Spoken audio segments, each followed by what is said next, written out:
आप देख रहे हैं देश लाइव, देश की आवाज।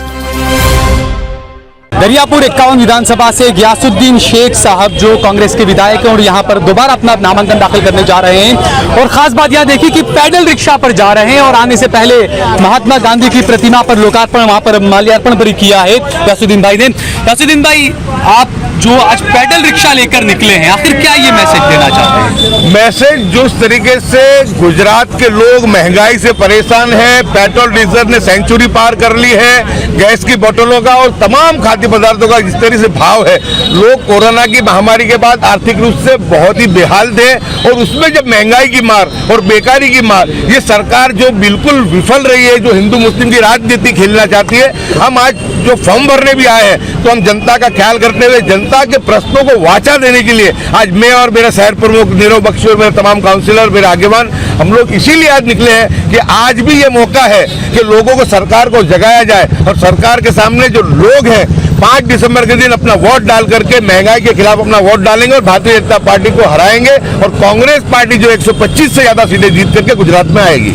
अच्छा, दूसरा, आपने यहाँ पर नामांकन के लिए जब निकले आप, तो आप महात्मा गांधी की प्रतिमा पर रुके, वहां पर भी आपने माल्यार्पण किया। हिंसा अहिंसा, आज देश में अगर किसी की सबसे ज्यादा जरूरत है तो महात्मा गांधी के विचारों की जरूरत है, जो अहिंसा की बात करते थे। अहिंसा के लिए उन्होंने अपना जान भी दिया और जान लेने वाले लोग भी वही थे जो आज देश में शासन कर रहे हैं और उनका नाम लेकर के लोगों को मूर्ख बनाने का प्रयास करते हैं। लेकिन जिस तरीके से देश के हमारे युवा नेता राहुल गांधी जी भारत जोड़ने की जो यात्रा लेकर निकले हैं, आरएसएस और बीजेपी की विचारधारा के खिलाफ, विभाजनकारी नीतियों के खिलाफ, उसी को जोड़ते हुए, उस कड़ी को जोड़ते हुए 15 साल से हमने इस दरियापुर विधानसभा में भारत को ही जोड़ा है, हिंदू मुस्लिम को ही जोड़ा है। क्योंकि मेरी विधानसभा ऐसी है, अगर हिंदू मुस्लिम साथ न चले तो मैं जीत नहीं सकता। लेकिन मुझे फक्र है मेरे मतदाताओं का, मैं उनका ऋण भी स्वीकार करता हूँ, उनका मैं आभार भी व्यक्त करता हूँ कि मेरी धर्म, मेरी जाति नहीं देखते हुए तमाम लोगों ने मेरे काम को देखा, मेरे आवाज उठाने की जो स्थिति है उसको लोगों ने देखा और बिना भेदभाव के जो मैंने काम किया है वो लोग याद करते हैं। आखिरी सवाल क्या सुबह, इस बार के चुनाव पिछली बार के चुनाव से अलग है, IMIM का भी कैंडिडेट हो सकता है, आम आदमी पार्टी का भी कैंडिडेट हो सकता है, तो ऐसे में कैसा देखते हैं? आपका चुनाव आसान होगा आपको लगता है? MIM का आपने देखा कि फियास्का हो चुका है। असदुद्दीन ओवैसी साहब को अपनी सभा कैंसिल करनी पड़ी। सूरत में भी देखा कि लोग काले झंडे लेकर के स्टेज पे चढ़ गए। 500 वोट भी MIM को नहीं मिलने वाले। लोगों को पता है कि MIM के नुमाइंदे जीतने के लिए नहीं, हराने के लिए खड़े रहने वाले लोग अच्छे तरीके से जानते हैं और लोगों को यह भी पता है कि MIM के नुमाइंदे को एक भी हिंदू वोट मिलने वाला नहीं है, तो जीतने वाला नहीं है। और केजरीवाल की बात करें तो केजरीवाल को तो लोग याद करते हैं जब शाहीन बाग में भारत की बेटियां बैठी हुई थी, जिस वक्त के अंदर संविधान की बात चल रही थी बचाने की। हिंदू भी था, मुस्लिम भी था, किसी के हाथ में गीता थी, किसी के हाथ में कुरान था, किसी के हाथ में संविधान था और किसी के हाथ में तिरंगा था।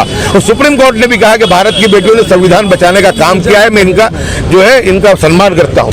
उस वक्त में भी ये केजरीवाल शाहीन बाग नहीं गए, वहां पर जहांगीरपुरी में डिमोलिशन हुआ, वहां पर भी नहीं गए। जहां दिल्ली के दंगे हुए वहां पर भी केजरीवाल ने जाके ना किसी हिंदू और ना किसी मुसलमान से मुलाकात की। और जब गुजरात में हर हफ्ते में 4 दिन केजरीवाल यहाँ आते हैं, बिल्किस बानो धर्म से मुस्लिम थी, मैं मानता हूँ, लेकिन वो भारत की बेटी थी। तो भारत की बेटी पे जब इतना बड़ा अत्याचार हुआ, इतना बड़ा जुल्म हुआ, उसका अपराधियों को छोड़ दिया, केजरीवाल ने एक अल्फाज तक नहीं कहा। मातर की घटना बनी, बैठ द्वार की घटना बनी, यानी मुस्लिम समाज का वोट तो लेना है लेकिन बात नहीं करनी है। मुस्लिम समाज समझ चुका है कि आप पार्टी भारतीय जनता पार्टी की बी टीम है, छोटा रिचार्ज है, इसलिए कोई उन पर भरोसा एतमाद करने वाला नहीं है। ठीक है, बहुत बहुत शुक्रिया, बहुत बहुत आपको शुभकामनाएं देते हैं। शेख साहब जो कि अपना नामांकन दाखिल करने जा रहे हैं। अब देखना यह है कि 8 दिसंबर के जब रिजल्ट आएंगे तब पता चलेगा कि जनता आखिर किस पर यकीन करती है, विश्वास करती है।